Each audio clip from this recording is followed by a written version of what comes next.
Hai, Assalamualaikum warahmatullahi wabarakatuh. Kamu lagi bersama Sarah nggak? Kali ini saya akan menjelaskan tentang sebuah teori yang bernama efek Dunning-Kruger atau Dunning-Kruger effect. Jadi kurang lebih seperti ini. Orang yang bodoh merasa bahwa dirinya pintar. Jadi saya lupa, mohon maaf. Eh,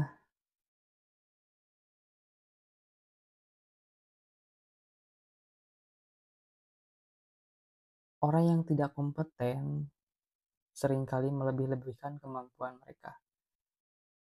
Dalam hal ini, saya akan menjelaskan tentang sebuah teori di mana eksperimen ini dilakukan karena eh, pengembangan dari sebuah kisah yang menjelaskan bahwa dia merasa tidak terlihat ketika merampok. Kurang lebih seperti ini penjelasannya. Jadi ceritanya seperti ini.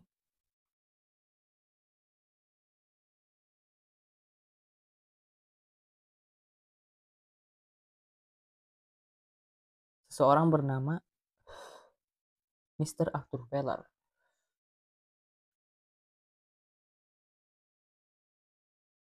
Dia merampok salah satu bank dan dia melihat bahwa dan dia percaya gitu, saya percaya bahwa sebuah lemon dapat membuatnya tidak terlihat ketika berada dalam kamera. Hal ini dia lakukan karena melihat sebuah tinta yang dilumuri dengan sebuah lemon sehingga membuatnya tinta tersebut tidak terlihat. Dan ini dilakukan oleh seorang perampok bernama Mr. Arthur Weller, di mana dia melumuri mukanya dengan sebuah lemon agar tidak terlihat. Hasilnya justru sangat menarik. Dia ditangkap dan akhirnya diinterogasi mengapa dia melakukan hal tersebut. Ternyata hal tersebut dilakukan agar dia tidak terlihat ketika merampok dengan melumuri eh, mukanya menggunakan sebuah lemon. Dan lemon tersebut dia lihat dari pengaplikasian tentang penghapusan sebuah tinta menggunakan lemon. Yang gina tinta tersebut tidak terlihat akibat lemon. Dan ternyata justru sangat unik.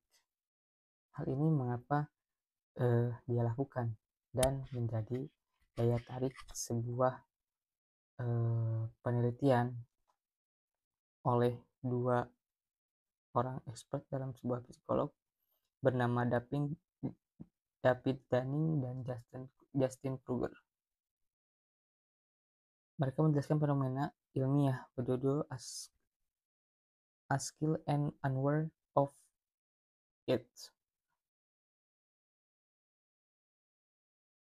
yang diterbitkan pada tahun 1999. Setelah diteliti, ternyata memang seorang yang tidak kompeten justru sangat percaya terhadap dirinya. Dan kebalikannya, justru orang-orang yang sangat kompeten cenderung meremehkan kemampuannya, artinya tidak merasa cukup terhadap hal yang telah mereka tekuni. Seperti ini.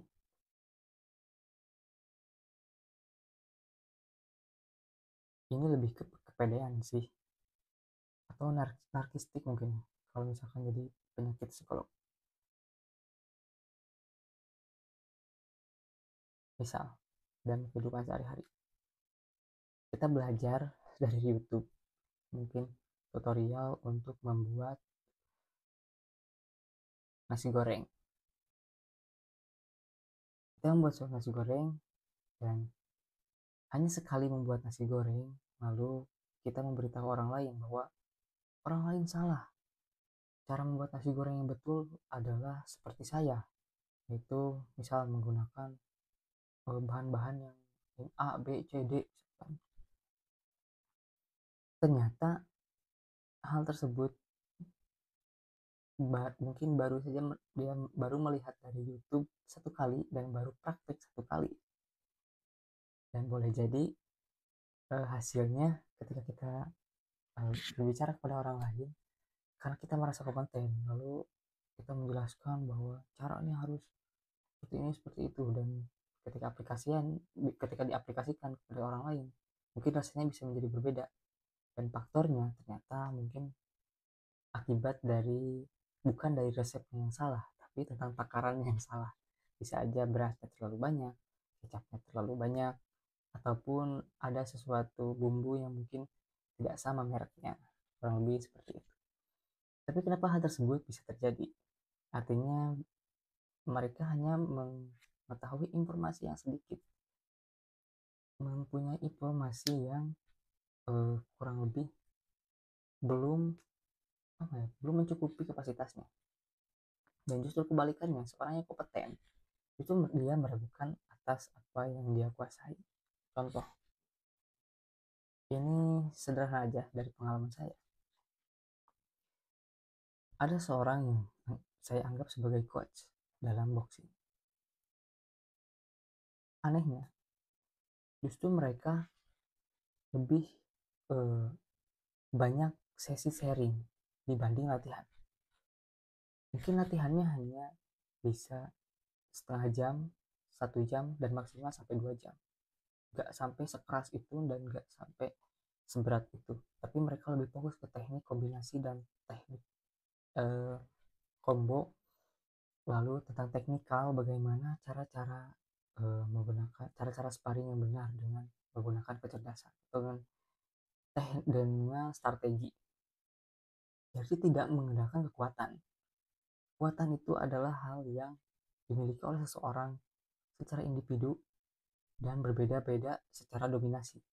Mungkin ada yang dominasi tentang power, tentang kekuatan, tentang kelincahan, tentang speed, banyak juga dan lain-lain.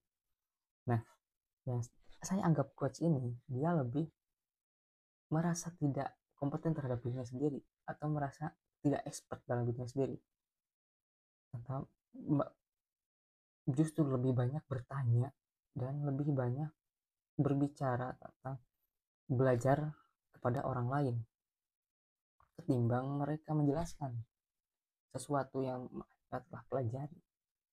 Dan artinya ini membuat saya menjadi berpikir bahwa yang dianggap jago itu merasa dirinya tidak jago.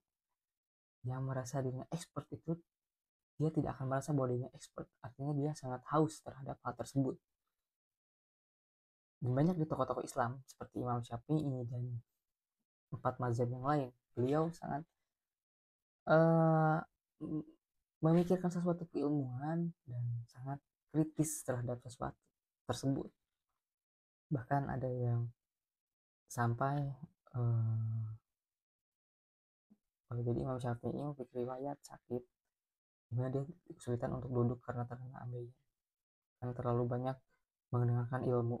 Padahal ketika melihat kapasitas, dia belajar kepada beberapa seorang imam yang boleh jadi dia telah menguasai hal tersebut, namun dia tidak merasa puas akan ilmu yang telah dia terima, hingga beliau menjadi sakit ambeien dan menghambatnya belajar. Artinya dia terlalu sangat sering untuk mencari ilmu.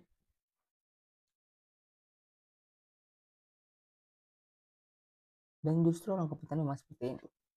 Beda lagi dengan seseorang yang mungkin baru belajar seujung jari tapi merasa hebat sudah setinggi gunung. Hal tersebut banyak, dan klaim tersebut eh, sangat membuat diri kita menjadi lebih pede misalnya, merasa telah menguasai sesuatu. Dan saya mencoba belajar untuk lebih banyak bertanya ketimbang menjelaskan, atau ketimbang untuk hmm, apa ya, menjelaskan yang boleh jadi kurang bermanfaat itu. Boleh jadi yang orang lain cari itu bukan hal tersebut. Jadi saya lebih suka mendengarkan, bukan lebih suka sih, lebih nyaman mendengarkan lalu menanggapi, artinya menghidupkan interaksi sosial tersebut, tidak menjadi dominan satu pihak, diri saya atau untuk orang lain. Artinya saya tidak hanya menyimak dan orang lain tidak hanya berbicara, ataupun sebaliknya. Jadi hubungan interaksi dua belah pihak ini sangat saya hargai dalam setiap pertemuan dengan seseorang. Karena boleh jadi seperti ini, kita mungkin expert dalam main bola, tapi boleh jadi orang yang kita temui tidak expert dalam main bola, namun dalam bisnis. Tapi bagaimana titik temu kita bagaimana kita eh, dapat bertemu ke dalam suatu titik yang dimana informasi tersebut kita perlukan jika kita hanya mendominasi pembicaraan tanpa memberi peluang atau memberi space untuk seseorang berbicara. Artinya kita harus menghargai seseorang untuk berbicara, memberikan peluang mereka untuk berbicara. Efek Dunning-Kruger efek menjelaskan tentang bias psikologi. Bagaimana seseorang yang sudah merasa puas terhadap apa yang telah dia miliki, namun yaitu dalam keilmuan telah puas dan juga menjadikan dia narsistik. Kalau dalam filsuf, seorang narsistik itu diilustrasikan seperti seorang yang tenggelam akibat dia melihat dirinya sendiri dalam air. Ya, intinya dia merasa bahwa dia adalah yang terbaik dari semua yang terbaik. Kurang lebih seperti itu. Padahal untuk menjadi seseorang, menurut saya tidak ada yang terbaik ya. Maksudnya saya akan ada yang lebih baik. Jikapun itu menjadi yang terbaik, pasti kita akan mengalami fase yang menurun gitu, tidak selalu stabil, akan ada hal-hal baru. Begitupun ilmu, ketika kita merasa sudah cukup suatu ilmu, pasti ada yang lebih luas lagi tentang suatu ilmu tersebut. Hal ini akan sangat baik ketika kita hadapkan, kita sandingkan dengan ilmu, dengan sebuah pengetahuan. Tapi ketika kita menjadikan sebuah materi tentang kepuasan, misalkan kepuasan materi, maka ini akan menjadi hal yang buruk ketika kita tidak merasa puas untuk nafsu kita terhadap sesuatu yang buruk. Inilah pentingnya kita membatasi terhadap nafsu, karena hal ini berkaitan dengan nafsu. Artinya nafsu ini bisa kita arahkan kepada kebaikan dan pada keburukan. Lagi-lagi, jika kita mengarahkan hal tersebut, maka hasilnya harus baik dan lebih baik. Tapi bagaimana caranya untuk lebih baik dan menjadi baik dan lebih baik? Maka kita mempunyai dorongan. Mungkin banyak seseorang yang mempunyai dorongan seperti ada yang didominasi tentang mungkin adrenalin berantem. Maka ketika kita mempunyai adrenalin tersebut, daripada kita melampiaskannya terhadap orang-orang yang tidak bersalah, misalkan melakukan begal atau gangster atau kriminal lain, lebih baik kita menyalurkan nafsu tersebut kepada hal yang baik. Contohnya kita belajar bela diri dan juga kita salurkan terhadap sebuah kegiatan-kegiatan yang positif dan membantu menaikkan skill kita untuk menjadi pribadi dengan integritas yang baik. Saya akan beri contoh dari satu ideologi, saya akan beri contoh yang lain. Contoh,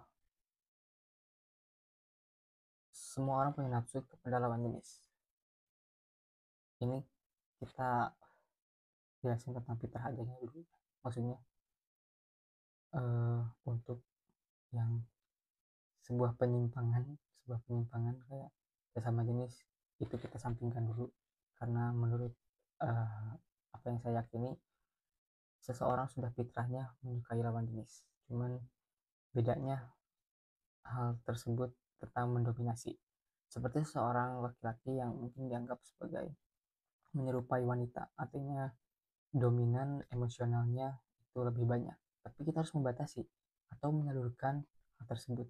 Jadi pilihannya hanya membatasi atau menyalurkan tersebut kepada yang mendukung tentang emosional.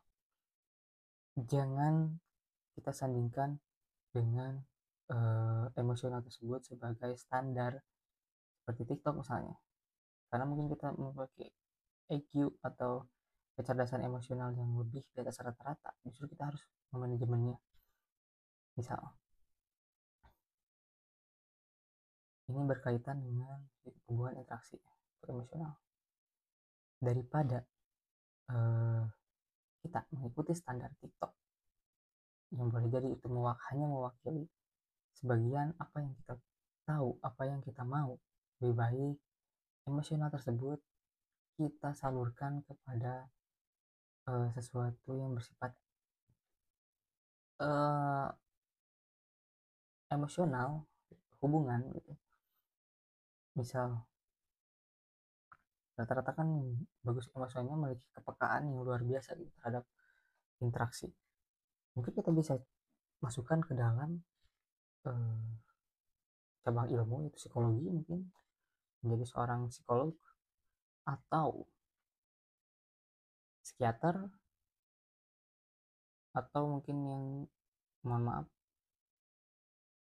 laki-laki tapi misalkan agak feminim bisa disalurkan kepada mungkin edukasi tentang parenting atau tentang hubungan uh, relationship, dan banyak sih sebenarnya. Jadi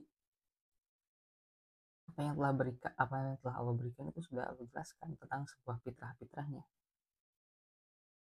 dan pasangan-pasangannya gitu. Maksudnya sudah ditentukan dari sebuah fitrah tersebut. Contoh, aku lupa ayatnya yang sama Zariyah. Kurang lebih seperti ini ya. Ini Allah menjelaskan, membuat kiasan bahwa tidak terhenti kepada baik dan buruk, hanya baik dan lebih baik. Siang dan malam dalam ayatnya, siang dan malam, terus laki-laki perempuan, kaya dan kecukupan. Agak aneh sebenarnya. Siang dan malam terlihat seperti baik dan buruk, padahal itu adalah baik dan lebih baik. Apa contohnya? Siang memberikan manfaat, malam memberikan manfaat, bukan keburukan.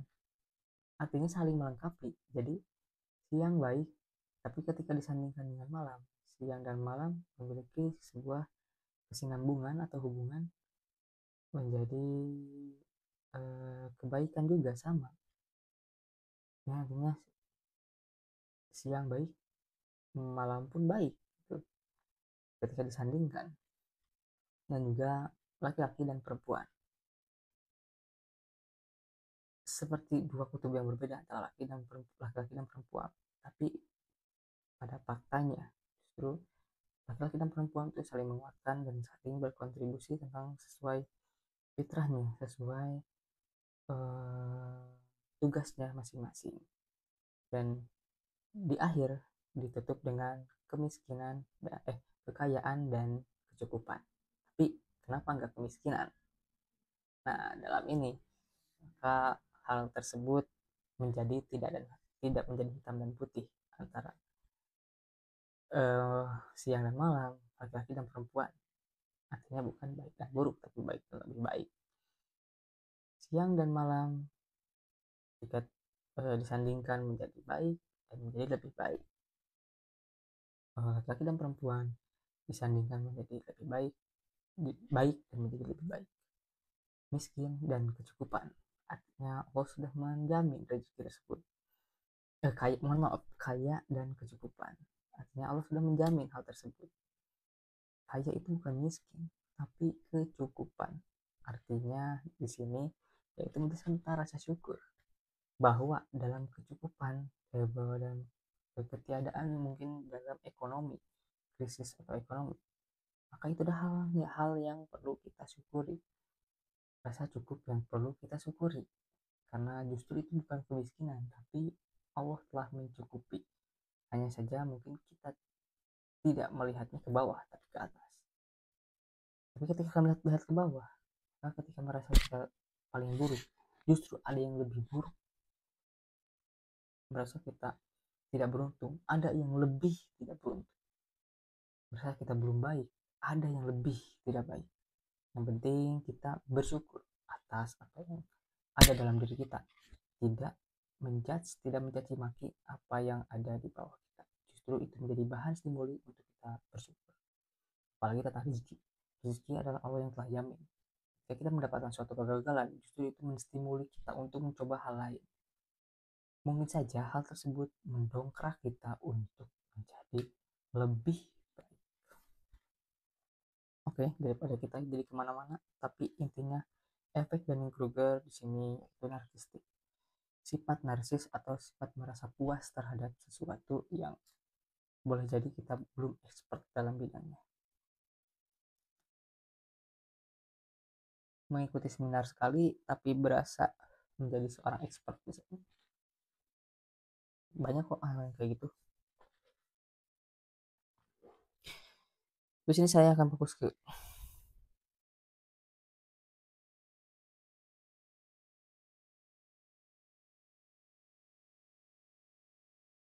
aduh, bentar,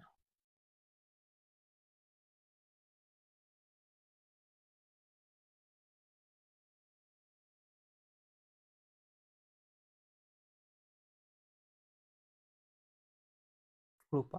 Bisa nggak ya?